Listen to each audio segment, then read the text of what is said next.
여러분, 이 다니엘은 원래 이스라엘 유다 사람인데 바벨론의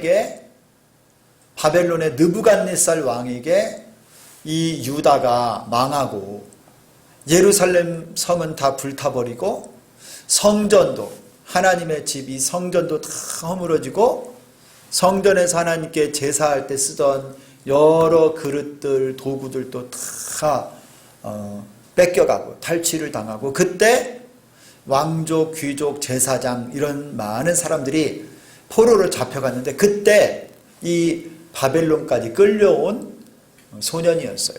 그런데 이 다니엘은 그가 뜻을 정하여 왕의 진미와 포도주로 자기를 더럽히지 않겠다고 하나님께 기도하고, 하나님 앞에 그들을 양육하는 관관장에게 물과 채소만 먹고 우리가 한번 건강할 테니까 비교해 보십시오 해서, 과연 이 다니엘의 세 친구가 물과 채식만 먹었는데도 왕의 진미와 포도주를 먹은 다른 소년들보다도 훨씬 얼굴에 윤기가 나고 아름다워 보이고, 나중에는요, 여러분, 이렇게 믿음으로 뜻을 정하여 결단한 다니엘에게 하나님께서 그에게 지혜를 막 넘치게 부어주셨어요.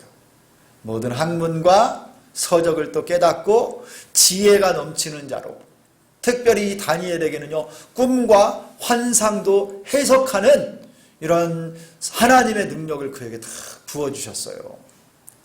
그래가지고 이 다니엘은요, 그가 왕궁에서 존경받는 지혜로운 자로 사역을 했는데, 그가 섬겼던 왕이 4명의 왕이에요. 그리고 나라는 3나라가 다니엘이 사역하는 동안에 거쳐갔어요. 바벨론, 그 다음에 메데라고 하는 나라, 바사라고 하는 나라. 바벨로니아, 메소포타미아, 페르시아. 다니엘은 혼자 이 3나라를 다 거치는 동안에도 그의 자리를 견고하게 지켰고, 또 하나님의 말씀을 받아 선포하고 놀라운 환상을 보고 사자굴에 들어가는 상황에서도 또 그리고 금신상 앞에 절하지도 않으면서 순전한 믿음의 사람으로 그가 하나님 앞에 여러 왕들 앞에서도 그가 신실한 하나님의 종으로서 사역을 감당했습니다. 오늘은요, 이 메데라고 하는 나라, 메소포타미아 왕 다리오라고 하는 사람이 등극을 했을 때 있었던 일이에요. 다리오가 왕이 딱 된 다음에 전국 각지에서 이 대제국을 다스릴 120명의 고관을 뽑아서 지역을 지방자치를 하게 한 거예요. 그래서 이 120명이 지역을 다 다스리게 하고, 그 위에 총리 3사람을 두고 이 3사람에게 국사를 다 맡긴 거예요. 그리고 그 중에서도 다니엘을 최고의 리더로 세우고 나서 전국을 다 통치하게 했습니다. 이 다리오 왕이 이런 정부 조직을 딱 만들어 놓았어요. 다니엘은 아주 탁월했습니다. 왕의 신임을 얻고 전국을 다 다스리는 사람이었어요. 이제 상황이 이렇게 되니까 여러분, 우리가 거의 짐작해 볼 만한데, 이런 일이 있으면 어디 조직에서든 어떤 공동체든 참 비슷한데요, 그들 내부에 시기 질투가 또 나오기 시작을 합니다. 다니엘을 고발하려고 하는 자들, 어떻게 해서든지 다니엘을 끌어내리고 비방하려고 하는 사람들이 있는 거예요. 왜냐하면 다니엘은 원래 이 메대 사람도 아니고 바벨론 출신도 아니고 이 중동 사람이 아니라 어디에서 지금 끌려온 사람이에요? 유대에서 온 거예요. 이스라엘에서. 저 피정복 국가에서 사로잡혀 온 사람인데, 그 나라 왕 다음으로 총리가 되어서 모든 총독이며 관리며 방백들을 다 다스리니까 이거를 그냥 볼 수가 없는 거예요. 그래서 이 다니엘을 세 사람의 총리 중에 또 다른 두 사람이 시기하고 그 밑에 여러 고관들 관리들이 다 이 다니엘을 이 눈꼴이 씌어서 못 보는 거예요. 그래가지고 어떻게 고발할 거리가 있나 하고 잘 찾아봤는데 빈틈이 없어요. 빈틈이. 오늘 성경을 보니까 뭐라고 말하냐면요, 다니엘을 이들이 찾아보려고 고발할 근거를 찾으려고 하는데 4절에 보니까 이런 표현이 나옵니다. 다니엘의 신앙과 삶을 단적으로 보여주는 거예요. 이에 총리들과 고관들이 국사에 대하여 다니엘을 고발할 근거를 찾고자 하였으나 아무 근거, 아무 허물도 찾지 못하였으니 이는 그가 충성되어 아무 그릇됨도 없고 아무 허물도 없음이었더라. 여러분, 다니엘은 얼마나 그가 맡은 국사, 공적인 일에 대해서 그가 하는 일에 있어서요 충성된 사람이에요. 대적들이 호시탐탐 고발할 근거가 있나, 어디 잘못한 거 있나, 흠이 있나 한번 탈탈 털어보는데도 흠이 안 나와요. 아무 흠도 없고 고자질할 것도 없고 거짓되고 잘못된 것이 있다 없다? 없어요. 이 다니엘은. 여러분, 이 점이 우리에게 참 도전이 되지 않습니까? 여러분, 누가 털어서 먼지 안 날 사람이 우리들은 없죠. 근데 다니엘은 털었는데 먼지가 안 나. 이 정도예요. 이 정도. 다니엘은 신앙과 삶이, 신앙과 생활이 일치했던 거예요. 하나님 앞에서나 사람 앞에서, 교회에서나 또 일터에서나 똑같은 겁니다. 하나님께 예배하는 것이 예배당에서도 예배하지만 삶의 자리, 직장에서도 그의 서 있는 그곳에서도 그의 일이 예배인 것처럼 다 순전하게 흠없이 잘못 없이 깨끗한 사람이었어요. 변함없이 신실했어요. 그에게 주어진 모든 일에 충성하는 사람이었다. 여러분, 좀 도전이 돼요. 우리 교회 직장인들 많이 계시잖아요. 그리고 우리가 또 관계를 맺고 살아가는 많은 사람들, 또 교회에서 사역과 봉사, 또 우리 생업이나 우리가 하는 또 직장, 가정, 모든 일에 있어서요, 여러분, 우리가 하나님 앞에서 하듯이 우리에게 맡겨진 모든 일들에서도 그렇게 해야 되는 거예요. 다니엘이 그런 모습을 보여줘요. 디테일의 힘이라고 하는 책이 있습니다. 디테일의 힘. 디테일이라고 하는 말은 뭐냐면 세세한 것, 세미한 것, 이거를 디테일이라고 그래요. 영어로. 디테일의 힘. 작고 또 아무것도 아닌 것 같은데 그것이 얼마나 큰 힘을 발휘하는지를 이 책에서 보여줘요. 원래는 중국어로 쓴, 중국 사람이 쓴 책입니다. 그 책의 이름이 시지의 쥐띵 정바이, 이런 말이에요. 세세한 것이 승패를 결정한다. 거기에서 하나 나오는 이야기인데, 어느 회사가 두 개가 있었어요. A와 B 회사가 있는데 이 A와 B 회사가 서로 경쟁하는 회사예요. 그런데 이 A라고 하는 회사의 어떤 종업원이, 직원이요, 팩스를 보내는데 그 기업 비밀이 들어있는 중요한 팩스를 보내는데 잘못해서 B 회사로 들어가 버렸어요. 이게. 그래가지고요, 이 사소한 거 아무것도 아닌데 그것 때문에요, 이 A 회사가요 큰 손해를 봤다는 거예요. 작은 것이 승패를 결정한다. 다니엘은요, 그에게 맡겨준, 왕이 맡겨준 국사, 정치, 사람들 관리, 인사, 행정, 재무, 모든 일을 경영함에 있어서요 충성된 사람, 충성된 사람.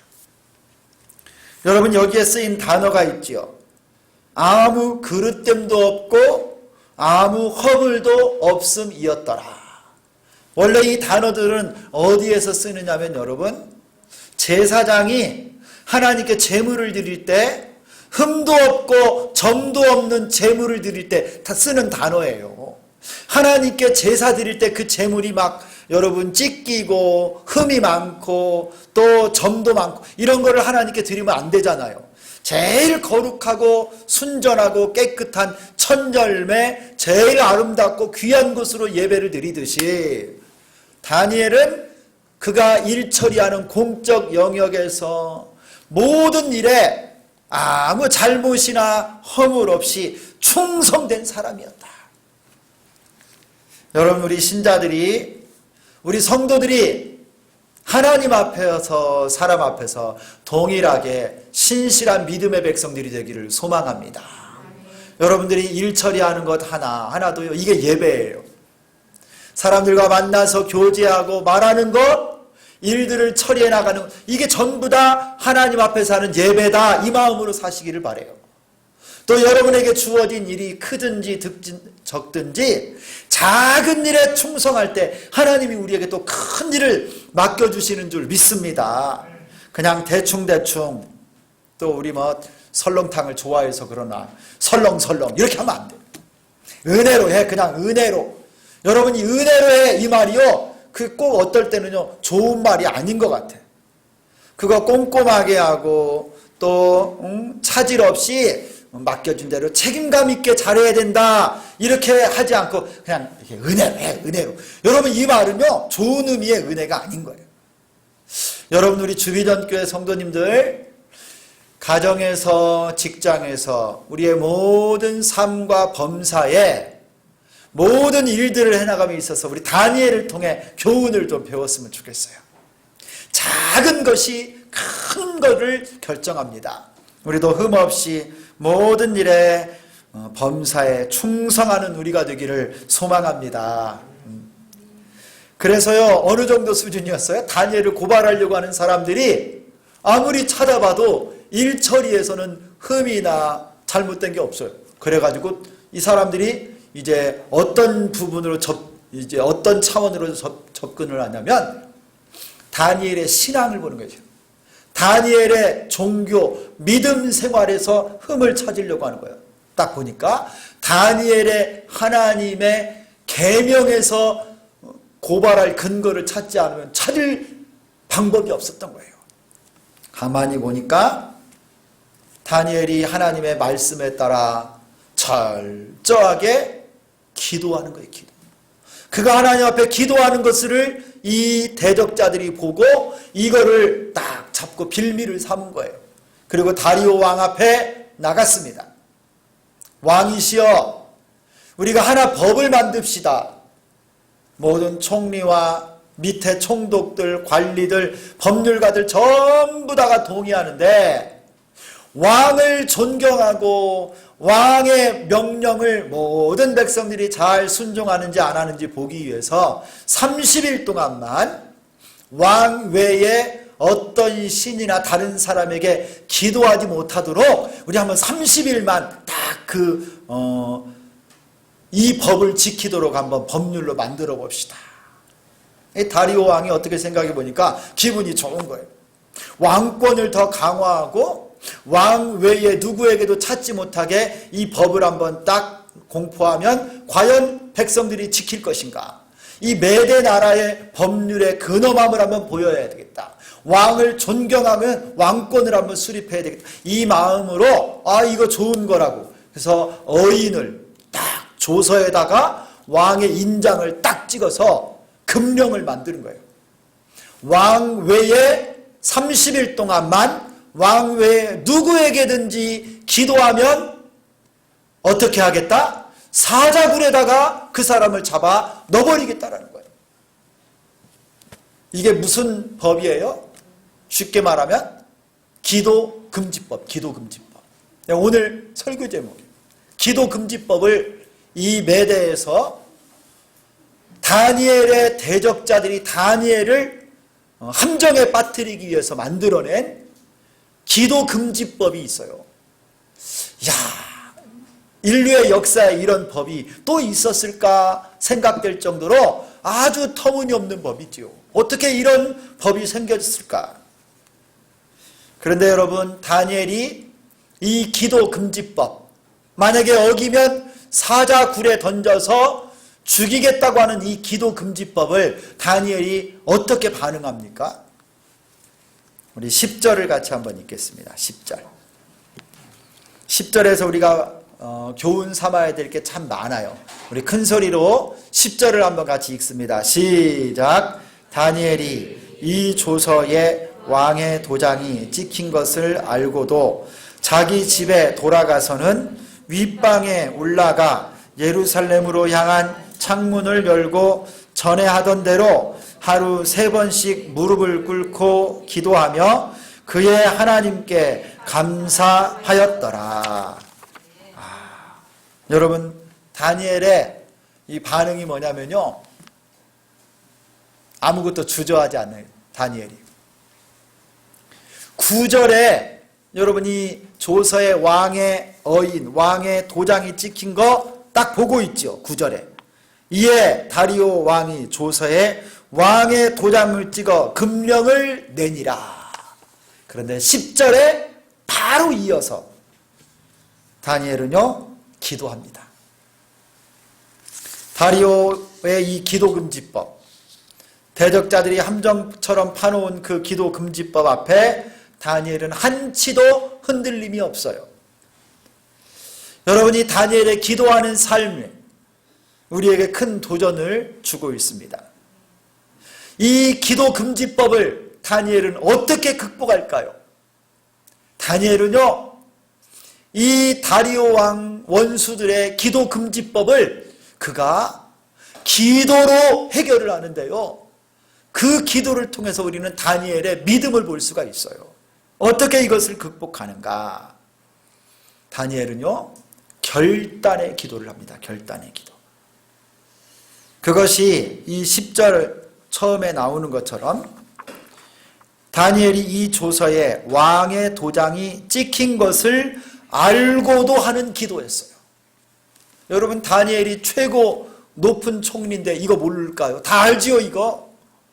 그렇지만 그 조서에 왕의 도장이 찍힌 것을 알고도, 여러분, 이 법 조문에 왕의 도장이 찍혔다라고 하는 것은 무슨 의미인가요? 절대 바꿀 수 없다는 거예요. 왕도 못 바꿔요. 한 번 선포된 왕의 도장을 찍어서 공포했기 때문에 왕도 마음대로 못 바꾸는 거예요. 그러면 이거를 어기면 어떻게 된다는 거? 다니엘이 누구보다도 잘 알지요. 사자굴에 던져져 죽는다는 거 알아요. 그런데 다니엘이 도장이 찍힌 것을 알고도 그의 집으로 돌아가서 위층으로 올라가 기도합니다. 이것은요, 다니엘이 죽으면 죽으리라 순교적인 믿음을 가진 거예요. 인간 왕의 도장을 두려워하기보다는 만왕의 왕 대신 하나님의 보좌 앞에 나가겠다라고 하는 기도입니다. 결단의 기도. 시련과 손해, 목숨이 위태로운 상황에서도 다니엘은 기도하기를 멈추지 않고 하나님 뜻대로 살겠다라고 하는 신앙 고백, 결단의 기도를 드린 거예요. 왕의 도장이 찍힌 것을 알고도 기도하는 것. 여러분, 우리하고는 좀 많이 다르지 않습니까? 다니엘은 그가 기도하면 죽는다는 것을 알면서도 기도해요.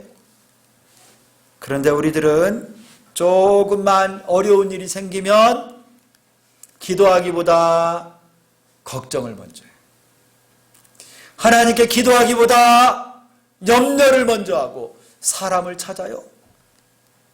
또 시간이 없다라고 늘 그렇습니다. 왜 이렇게 바쁜지, 너무 분주해요. 기도할 시간이 없어요.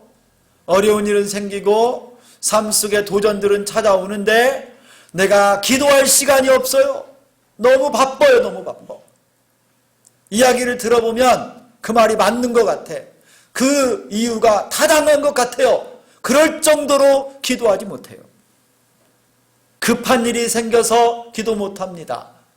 이거 너무 중요한 일이에요. 급해서 기도 못해요. 그것이 변명이 되고 구실이 되고 이유가 되어서 기도를 하지 않아요. 기도와 믿음은 저만큼 뒤에다가 제쳐두고 막 부지런하게 내 힘으로 해결하려고 합니다. 기도를 쉽니다. 그러나 다니엘은 왕의 어인이 조서에 기도 금지법 법률 문서에 찍힌 것을 알고도 그는 기도의 자리를 뒤로 물리지 않고 하나님 앞에 죽으면 죽으리라 기도로 이 문제를 해결하고 있어요. 세상에서 손해를 볼지라도 하나님 앞에 나아가 담대히 기도하기를 선택했다라는 거예요. 여러분, 이런 기도의 자세가 우리에게 있기를 소망합니다. 기도가 이만큼 소중한 거예요. 여러분, 기도는 순교적인 마음을 갖지 않으면 안 되더라고요. 기도를 제일 우선순위에 두지 않으면요 절대 기도가 안 돼요. 기도하면서 살겠다고 정말 하나님 앞에 각오하고 각오해도 여러분 되던가요? 기도처럼 어려운 게 없어요.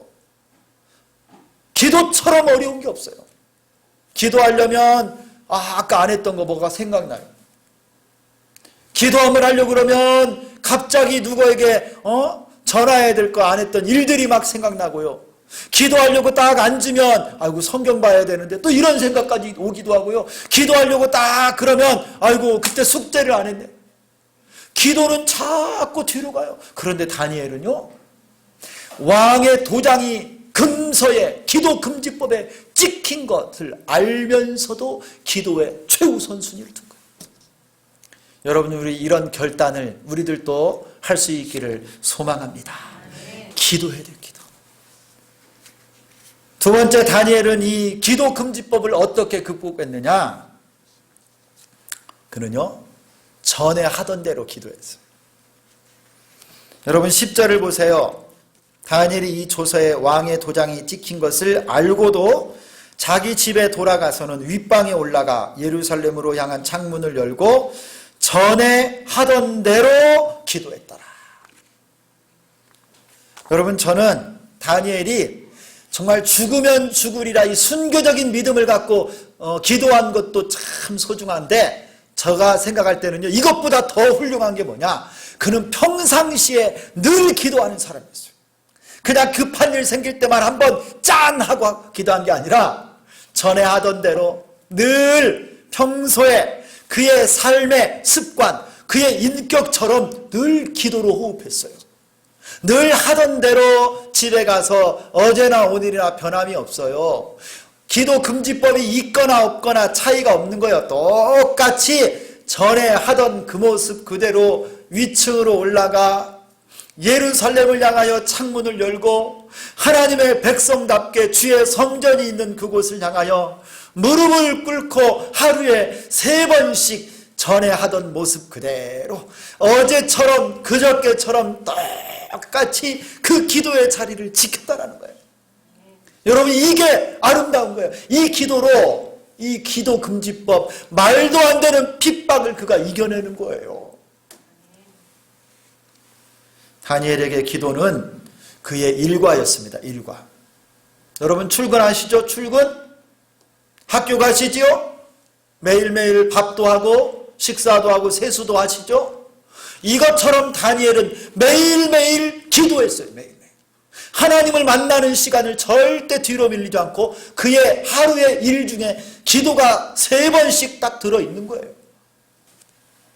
거룩한 습관, 정해진 장소 위층, 정해진 시간 하루에 3번, 정해진 모습 예루살렘을 향하여 창문을 열고 하나님 앞에 영적인 습관으로 그의 삶이었어요. 저는 여러분 이것이 급할 때 어려울 때 한 번 몇 번 쫙 하고 마는 그런 기도보다 더 다니엘을 아름답게 만들어간 그의 인격화된 기도, 삶으로 드린 기도, 위대한 기도를 그가 이것으로 말미암아 기도 금지법이라고 하는 이 놀라운 이 핍박의 법률을 이겨내고 있는 거예요. 여러분 전에 하던 대로라고 하는 이 말이 얼마나 큰 의미가 있는지 몰라요. 여러분 이 기도 금지법에서 며칠 동안 기도하지 말라고 그랬어요? 10일? 보름 30일, 30일. 아니 30일만 다니엘이 꾹 참았다가 31일째 되면서부터 기도 다시 시작하면 안 돼요? 조금만 참았다가 지혜롭게 다 그때 소나기 좀 피했다가 아무도 모르게 하나님이 중심을 다 아시겠지 하면서 그거 조금 기다렸다가 다음 달에 가서 기도하면 안 되겠어요? 근데 다니엘은 그렇게 못한다는 거예요. 그가 기도가 그의 인격이고 삶이었기 때문에 평상시 하던 모습 그대로 기도한 거예요. 기도는 하나님과의 약속 시간이었어요. 하나님 아버지와 만왕의 왕이신 하나님과 만나는 가장 소중한 약속 시간이었어요. 다니엘은 평생에 하나님과 만나는 이 시간을 어떤 환경과 어떤 중요한 일과 누구하고도 바꾸지 않은 거예요. 사람들이 보든지 안 보든지, 대적자들이 지금 저 창문 틈으로 고발할 거리를 찾든지 안 찾든지 그거 중요하지 않았습니다. 늘 하던 대로 기도했어요. 기도가 습관이 되고 삶이 되고 그의 인생이 되었습니다. 여러분, 우리가 이 세상을 다 언젠가 떠나게 될 것인데 여러분들은 어떤 사람으로 기억되기를 원하세요? 바라기는 여러분, 우리가 돈을 많이 번 사람, 공부 많이 한 사람, 잘생긴 사람, 이걸로 우리가 남겨지기보다는 여러분, 우리 묘비 명예 아니면 자녀들에게 우리 어머니는 기도하는 사람이었어. 우리 아버지는 기도하는 사람이었어. 우리 장로님, 집사님들은, 권사님들은 기도하는 집사님, 기도하는 권사님이었어 라고 하는, 기도하는 사람이라고 하는 이 복된 이름이 나의 이름이 되기를 소망합니다. 여러분의 기도의 자리, 기도하는 시간, 기도하는 모습을 속히 회복하시기를 예수님의 이름으로 축원합니다. 그리고 마지막으로요, 이 기도 금지법을 다니엘은 무엇으로 극복하고 있느냐? 다니엘은요, 감사의 기도로 이 기도 금지법을 극복해요. 10절의 마지막 부분에 이렇게 나옵니다. 예루살렘으로 향한 창문을 열고 전에 하던 대로 하루 3번씩 무릎을 꿇고 기도하며 그의 하나님께 감사하였더라. 여러분 한번 따라서 하겠습니다. 감사하였더라. 한 번 더 그냥 우리 천장이 들썩 한번 하게. 감사하였더라. 근데 여러분 묻겠어요. 이거 다니엘이 정말 이거 감사할 수 있는 일이에요, 이게? 무슨 감사거리가 여기 있어요? 사자굴에 죽게 생겼는데. 아니, 하나님께 기도할 수 있는 이 권리를 싹 뺏어가 버렸는데 뭐가 감사해요? 알고 보니까 다니엘 혼자밖에 없어요. 모든 총리들, 120명의 고관들, 법률가들, 이 다리오 왕 이 제국의 모든 사람들이 다 똘똘 뭉쳐서 다니엘을 죽이려고 하는데 뭐가 감사해요? 외로워요, 외로워. 슬퍼요. 그의 편이 한 사람도 없는데 뭐가 감사가 나와요? 다니엘은 자신을 고발할 근거를 찾고 호시탐탐 그의 목을 노리고 죽이려고 하는 자들, 심지어 말도 안 되는 법을 만들어서 기도 금지법을 만들다니, 그를 꼼짝달싹 못하게 하는 그들이 있음에도, 그런 법을 만들어 놓았음에도 불구하고 이 순간 다니엘은 하나님 앞에 감사하였더라. 성도 여러분, 저는 다니엘의 기도의 백미가 이거라고 생각해요. 감사의 기도, 감사의 기도. 기도는 여러분 무엇을 달라고, 해결해 달라고 간구하고 요청만 하는 것이 아니라 기도는요, 감사합니다. 감사. 기도 가운데 찬양이 있어야 돼. 찬양. 여러분 기도할 때 찬양을 좀 많이 하세요. 찬양. 그리고 하나님께 감사합니다. 고맙습니다. 하나님과 나누는 깊은 교제가 여러분 기도 속에 좀 풍성했으면 좋겠어요. 감사의 기도는 하나님이 영광을 받으시는 기도예요. 우리가 하나님께 감사를 드리고 찬양을 하면요, 하나님이 그 기도를 들으시면서 너무 기뻐하시고 하나님이 즐거워하시고 영광을 받으십니다. 하나님을 높여드리고 하나님을 찬양하고 하나님 감사해요, 하나님 사랑해요, 이 고백을 드리며 우리 하나님이 기뻐서 춤을 추세요. 여러분이 감사할 때, 다니엘의 기도는 감사의 기도였어요. 그럼에도 불구하고 감사하고, 그리 아니하실지라도 감사하고, 그래도 감사하고, 죽음 앞에서도 감사하고, 세상이 감당하지 못할 기도가 바로 감사의 기도예요. 여러분, 우리에게 이런 감사가, 우리 기도 속에 이런 감사가 더 많아지기를 소망합니다. 그러면 여러분, 이미 결론은 끝난 거예요. 이미 이 기도 금지법, 이것이 기도의 용사 다니엘 앞에서는 아무것도 아니라는 것이 다 판가름 났어요. 죽으면 죽으리라 왕의 도장이 찍힌 것을 알고도 기도하고, 이전에 하던 대로 똑같이 기도하고, 하나님 앞에 가서 감사하며 기도하는데 이까짓 것 핍박쯤이야. 여러분, 결론이 어떻게 돼요? 이 후에 다니엘이 진짜 기도하다가 참소자들이 일렀어요, 다리오 왕에게. 그래가지고 다니엘이 어디로 던져집니까? 사자굴에 던져졌어요. 어떻게 됐어요? 어떻게 됐어요? 사자들의 입을 하나님께서 이미 봉해 놓으셨어요. 이 사자가요, 여러분, 물지 못하는 사자가 아니에요. 굉장히 무서운 사자예요. 왜냐하면 다니엘의 대적들은 그 뒤에 던졌더니 그들이 땅에 떨어지기도 전에 뼈조차도 다 그냥 다 으깼더라고 말하고 있어요. 이 사자들 무서운 사자예요. 근데 하나님이요, 미리 천사를 보내서 입을 똘똘 묶어놔 버렸어요. 하나님이 승리하게 하신 겁니다. 할렐루야! 여러분, 우리를 기도 못하게 만드는 거 많아요.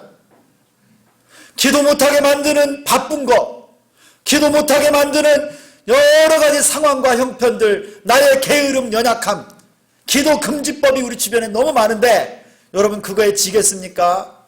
다니엘처럼 그리할지라도 하나님 앞에 기도하는 우리가 되기를 소망합니다.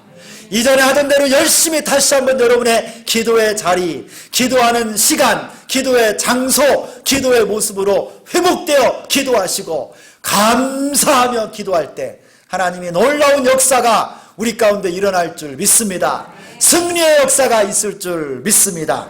우리를 통해 이 기도로 말미암아 하나님께서 기뻐하시고 큰 영광을 받으실 것입니다. 기도하겠습니다. 하나님, 고맙습니다. 말도 되지 않는 이 법이 만들어져서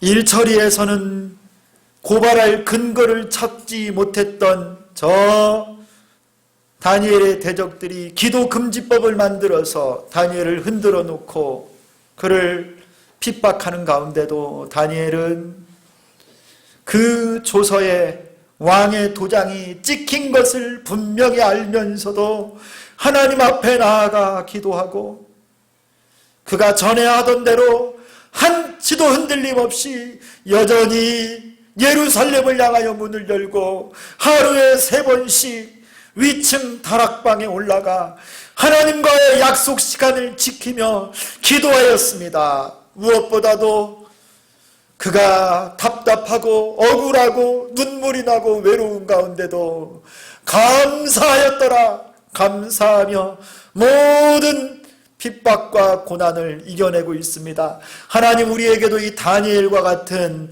기도가 있게 하여 주옵소서.